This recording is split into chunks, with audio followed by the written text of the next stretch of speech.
Good morning. आज हम पढ़ेंगे रैंक ऑफ अ मैट्रिक्स। हमने 4 वीडियोस पे आपको प्रैक्टिस सेट भी प्रोवाइड कराया है, तो आप उसे भी जा करके वर्ग एक मैथ्स प्लेलिस्ट नाम से आप उसमें जा करके आप उसे देख सकते हैं। आपको कोई भी डाउट्स हो तो आप हमें कमेंट्स करके ज़रूर बताएं, और आपको कोई क्वेश्चंस में प्रॉब्लम है तो वो क्वेश्चंस भी आप हमें इंस्टाग्राम में भेज सकते हैं, जिसका आंसर मैं आपको प्रोवाइड कराऊंगा। तो रैंक ऑफ मैट्रिक्स क्या होती है? If A is any matrix then the highest order non singular matrix, its order is rank of the matrix. तो यहाँ पे आप देखिए हम इसकी रैंक को कैसे फाइंड करते हैं।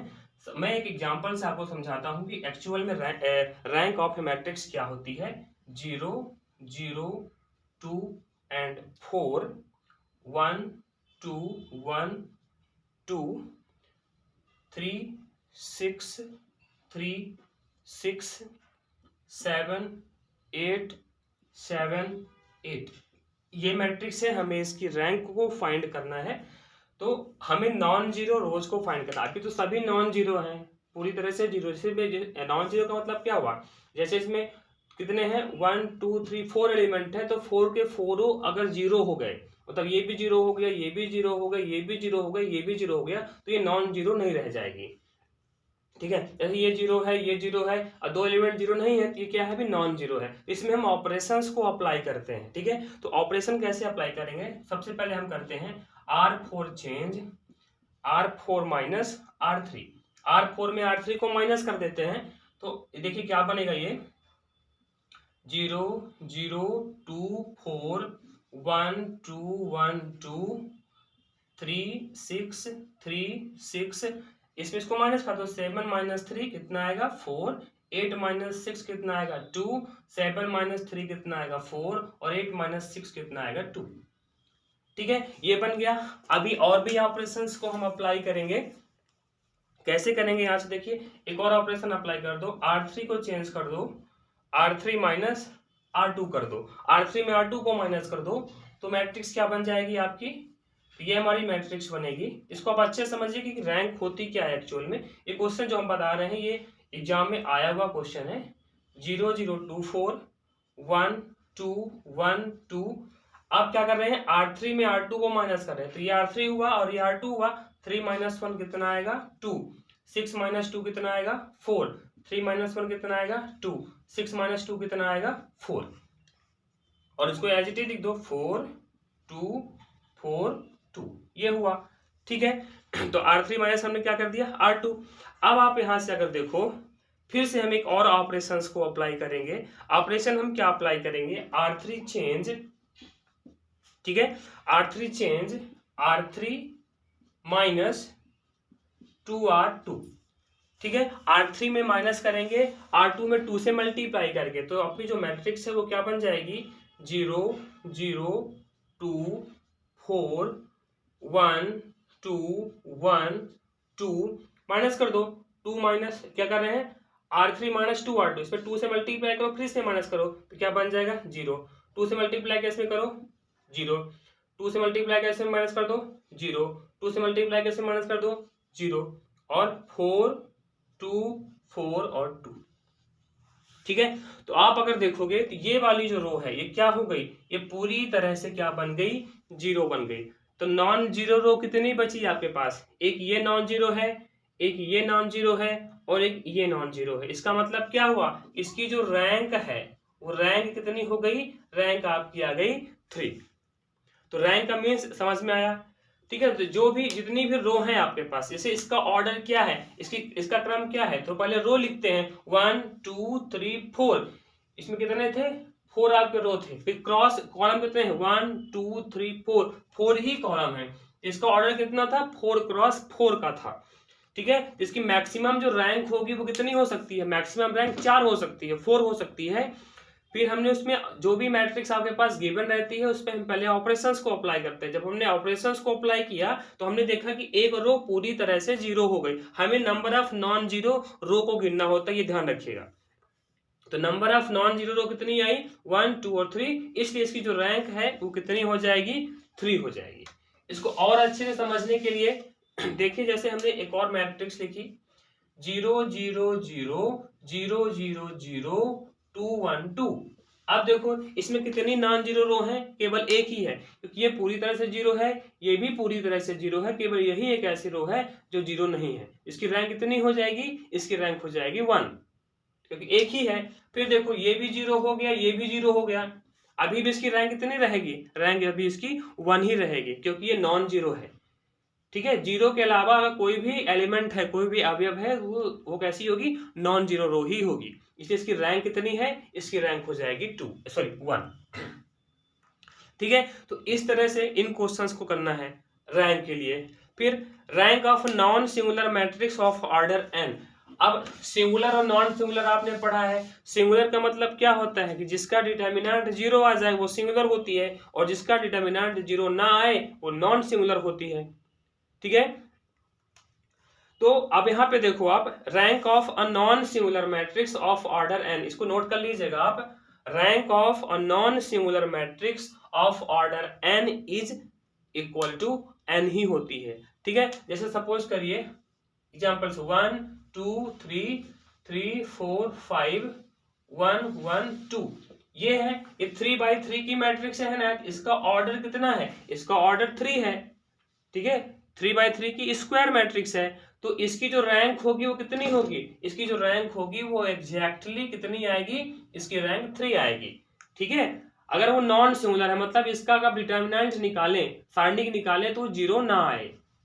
ठीक है, तो ये कैसी हो जाएगी, इसकी रैंक कितनी हो जाएगी, इसकी रैंक 3 हो जाएगी। ठीक है, तो नॉन सिंगुलर अपने आप को चूज करना है, देखना है।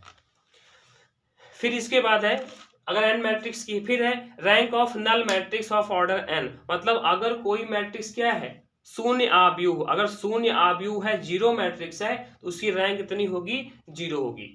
शून्य आव्यूह आप जानते हैं, जिसके सारे के सारे एलिमेंट, सारे के सारे अवयव क्या हो, जीरो हो, उसको बोलते हैं शून्य आव्यूह। तो उसकी जो रैंक होगी वो कितनी होगी, जीरो होगी। फिर नेक्स्ट है, अब हम पढ़े, रैंक तो आपने पढ़ ली, अब हम पढ़ेंगे solution of system of linear equation. अब हम इसका, आपके पास इक्वेशंस रहेंगे, उसको हम मैट्रिक्स की मेथड से सॉल्व करेंगे। मैट्रिक्स की मेथड से इसको कैसे सॉल्व करते हैं हम ये अभी देखेंगे। ठीक है, solution of system of linear equation, solution of system of linear equation. ठीक है, समीकरण निकाय का हल, समीकरण निकाय का हल। ठीक है, समीकरण निकाय का हल, इसमें हम आपको शॉर्ट ट्रिक्स भी बताएंगे कि इनको कैसे सॉल्व करते हैं। जैसे हम आइगन वैल्यूज पढ़ेंगे ना, तो आइगन वैल्यूज की हम आपको एक शॉर्ट ट्रिक बताएंगे, जिससे बड़ी आसानी से उसके आइगन वेक्टर और आइगन वैल्यूज को फाइंड कर पाएंगे। तो सॉल्यूशन ऑफ लीनियर इक्वेशन क्या होता है, कैसे इसको सॉल्व करते हैं, तो सबसे पहले आपको ज्यादा डिटेल्स नहीं पढ़ेंगे, उतना ही पढ़ने वाले हैं जितना आपके लिए इंपॉर्टेंट है प्रियल अभी के लिए। क्या होता है, इसका फॉर्म क्या होता है, ax इक्वल टू बी। ठीक है, ए क्या होती है, ए होती है कोफिशिएंट मैट्रिक्स। ठीक है, ए क्या होती है, कोफिशिएंट, कोफिशिएंट मैट्रिक्स, मतलब इसका गुणांक आव्यूह, इसको बोलते हैं गुणांक आव्यूह। ए क्या होती है, गुणांक आव्यूह। ठीक है, फिर एक्स क्या होती है, variable matrix, variable matrix, variable मतलब चर, चर आव्यूह। उसके बाद बी क्या होता है, बी होता है कांस्टेंट मैट्रिक्स, कांस्टेंट मैट्रिक्स मतलब कि अचर, अचर आव्यूह। इसको हम कैसे निकालते हैं वो हम आपको भी बताते हैं। ठीक है, तो ax इक्वल टू बी, आपको ये फॉर्म याद रखना है कि आपको जो भी इक्वेशन पूछेगा वो इसी फॉर्म का आएगा, that is ax equal to B के फॉर्म का रहेगा। तो फिर हम उसको कैसे निकालेंगे ये हम बताते हैं आपको। ठीक है, तो इसको पहले आप याद रखिए कि ax इक्वल टू बी, ये क्या होता है, समीकरण निकाय। ठीक है, सिस्टम ऑफ लीनियर इक्वेशन। फिर इसमें दो केसेस होते हैं। पहला केस होता है अगर b की वैल्यू 0 है, और दूसरा केस होता है कि जब b की वैल्यू 0 नहीं है। तो जैसे आपका लिखा हुआ है ax इक्वल टू बी, तो क्या कंडीशन है, if b not equal to 0, अगर b 0 के इक्वल नहीं है तो इसको क्या बोलते हैं, नॉन होमोजीनियस, मतलब ये असमघातीय। ठीक है, ये कैसा होगा, असमघातीय। और अगर b 0 है तो इसको क्या बोलते हैं, होमोजीनियस, मतलब ये क्या है, समघातीय है। ठीक है, तो समघाती और असमघाती मतलब कि होमोजीनियस और नॉन होमोजीनियस क्या होते हैं, जब b की वैल्यू 0 नहीं होगी तो वो असमघातीय होगा, मतलब नॉन होमोजीनियस होगा। और जब b की वैल्यू 0 है तो वो क्या होगा, समघातीय मतलब होमोजीनियस होगा। एक चीज आपको और भी याद रखनी है कि अगर b इक्वल टू 0 है, मतलब कि अगर सिस्टम आपका तब निकाय जो है ax इक्वल टू b अगर वो क्या है, होमोजीनियस है, तो उसका हमेशा कोई ना कोई सोल्यूशन जरूर मिलेगा, उसका हल हमें जरूर मिलेगा। ठीक है, बट इस कंडीशन पे हमें उसका सोल्यूशन हल मिल भी सकता है और नहीं भी मिल सकता है। कब मिलेगा कब नहीं मिलेगा वो हम अभी आपको बताएंगे। ठीक है, तो पहले हम देख लेते हैं कि होमोजीनियस के लिए कंडीशंस कुछ इंपॉर्टेंट है, उसको हम पहले पढ़ेंगे। तो ax इक्वल टू 0 क्या हुआ, homogeneous system of linear equation हुआ। नंबर ऑफ अननोन, अगर इसमें नंबर ऑफ अननोन, अननोन मतलब चर, जैसे x y z होता है ना, तो नंबर ऑफ अननोन अगर कितने हैं, n है, और इसकी जो रैंक है, रैंक आपको इंपॉर्टेंट है, और अगर रैंक a की कितनी है, a मैट्रिक्स है, अगर रैंक ऑफ a कितनी है, r है। ध्यान रखिएगा n क्या है, n वो है कि जिसमें x y z मतलब ये जितने इसमें चर हैं, जितने वेरिएबल हैं वो n हुआ, और रैंक ऑफ a कितनी हो गई, r हो गई। तो अगर ये कंडीशन है तो इसमें पहला बनता है, इसको याद रखिएगा, ऐसे क्वेश्चन पूछता है, if r less than n, मतलब अगर रैंक अननोन से छोटी है तो क्या मिलेगा, इनफाइनाइट सोल्यूशन। ठीक है, इनफाइनाइट सोल्यूशन मतलब अनंत हल मिलेंगे इसके। ठीक है, अनंत हल मिलेंगे, अनंत हल। फिर नंबर 2 है, अगर r की वैल्यू n के बराबर है, n के इक्वल है, तब क्या होगा, यूनिक सोल्यूशन मतलब अद्वितीय हल। ठीक है, उस कंडीशन पे क्या बनेगा, अद्वितीय हल, यूनिक सोल्यूशन बनेगा। ठीक है, तो इस तरह से ये दो कंडीशंस है, आपको केवल इस पे याद रखनी है। मेन जो क्वेश्चंस, ये तो कंडीशन पूछ भी सकता है होमोजीनियस के लिए कि इनफाइनाइट सोल्यूशन कब होता है, तो आपको ये कंडीशन याद रखनी है कि जो रैंक है वो n से छोटी होनी चाहिए, तो r लेस देन n होना चाहिए, और यूनिक के लिए r इक्वल टू n होना चाहिए। मेन जो क्वेश्चंस अब हम पढ़ेंगे वो पढ़ेंगे नॉन होमोजीनियस के लिए। नॉन होमोजीनियस सिस्टम से एक क्वेश्चन 2018 वर्ग 1 में आया भी था। तो अगर ax इक्वल टू b लिखा हुआ है, मतलब, और b क्या है, b आपका 0 के बराबर नहीं है, तो ये क्या होगा, ये होगा आपका नॉन होमोजीनियस मतलब असमघातीय। जब असमघातीय होता है तो दो कंडीशंस बनती है, एक बनती है कंसिस्टेंट की और एक बनती है इनकंसिस्टेंट की। ये कई बार पूछ चुका है क्वेश्चन, कोई भी आपके पास सिस्टम देता है, सिस्टम ऑफ इक्वेशंस देता है, और पूछ लेता है कि ये कंसिस्टेंट है या कंसिस्टेंट नहीं है, या फिर कोई भी एक अननोन दे दिया, जैसे k की वैल्यू दे दिया, लेमडा की वैल्यू दे दिया, पूछ लिया कि k की ऐसी कौन सी वैल्यू है जिसके लिए कंसिस्टेंट है या जिसके लिए ये इनकंसिस्टेंट है, मतलब संगत है और असंगत है। ठीक है, तो संगत कब होता है और असंगत कब होता है, आप उसको लिखिए। नंबर फर्स्ट है, अगर ax इक्वल टू b है और b 0 के बराबर नहीं है, मतलब ये नॉन होमोजीनियस हुआ। ठीक है, तब हम क्या करते हैं कि रैंक ऑफ a, इसको ध्यान से देखिएगा, rank of a equal to rank of, इसको पढ़ते हैं a augmented b, rank of a equal to rank of a augmented b। इसका मतलब क्या है कि ऐसी कंडीशन पे वो जो सिस्टम होगा वो कैसा होगा, कंसिस्टेंट होगा, मतलब असंगत होगा। ठीक है, अभी मैं बताता हूं कि ऑगमेंटेड का मीन्स क्या होता है। ठीक है, अभी आप केवल कंडीशंस को लिखिए, अभी हम बताते हैं कि फिर इसका ऑगमेंटेड का मीन्स क्या होता है। दूसरी कंडीशन है कि अगर rank of A not equal to rank of A augmented B. ठीक है, अगर a की रैंक a ऑगमेंटेड b की रैंक के इक्वल नहीं है, बराबर नहीं है, तो वो कैसा होगा, सिस्टम इनकंसिस्टेंट मतलब कि असंगत होगा। ठीक है, अब इस पे याद रखिए, वेरी इंपॉर्टेंट नोट, जो क्वेश्चंस आपको पूछा जाता है। तो रैंक ऑफ a, अगर इफ है ना, if rank of a equal to है, अगर मतलब ये कंसिस्टेंट है, अगर सिस्टम कंसिस्टेंट है मतलब रैंक ऑफ ए और रैंक ऑफ बी क्या है, दोनों इक्वल है, उस कंडीशन पे नंबर फर्स्ट बनता है rank of A equal to, अगर आर है और आर लेस देन एन है, ये ध्यान रखिएगा, अगर आर लेस देन एन है, आर क्या हुआ, रैंक हुआ, और एन क्या हुआ, नंबर ऑफ अननोन्स, तो आर अगर लेस देन एन है तो क्या बनेगा, अभी हमने बताया आपको इनफाइनाइट सोल्यूशन, मतलब कि अनंत हल बनेंगे। फिर नंबर 2 होता है अगर रैंक ऑफ ए, मतलब आर है और आर क्या है, एन के इक्वल है, मतलब एन नोन के क्या है, इक्वल है, तो क्या बनेगा, यूनिक सोल्यूशन, मतलब अद्वितीय हल मिलेंगे, केवल एक ही उसका हल मिलेगा। ठीक है, तो ये चीजें आपको, दो चीजें आपको याद रखनी है। ठीक है, पहली क्या हुई कि कंसिस्टेंट क्या होता है, मतलब वो संगत कब होता है, तो संगत की ये कंडीशन है। ठीक है, और असंगत मतलब इनकंसिस्टेंट की कंडीशन क्या है कि rank of A not equal to rank of A augmented B. ठीक है, तो ये अगमेंटेड का मीन्स अभी हम आपको बताते हैं। पहले आप ये तीनों कंडीशन जो है, पहली दूसरी ये कंडीशन और फिर ये वाली कंडीशन, इन तीनों कंडीशंस को आप याद करिए। इसी से रिलेटेड क्वेश्चंस, अगर इस टॉपिक से क्वेश्चंस आते हैं तो इसी से रिलेटेड क्वेश्चंस आपको पूछे जाते हैं, इसके बाहर कुछ भी नहीं पूछता। ठीक है, हम एक क्वेश्चन के थ्रू आपको बताएंगे, ठीक है, कि हम कैसे फाइंड करते हैं कि सिस्टम हमारा कंसिस्टेंट है या इनकंसिस्टेंट है, और किस टाइप का क्वेश्चन पूछता है, कि एक आया हुआ क्वेश्चन ही हम आपको बताएंगे। जैसे if the system of equations, एक इक्वेशन लिया हमने x plus 2y minus 3z equal to 2, और दूसरा है 2k प्लस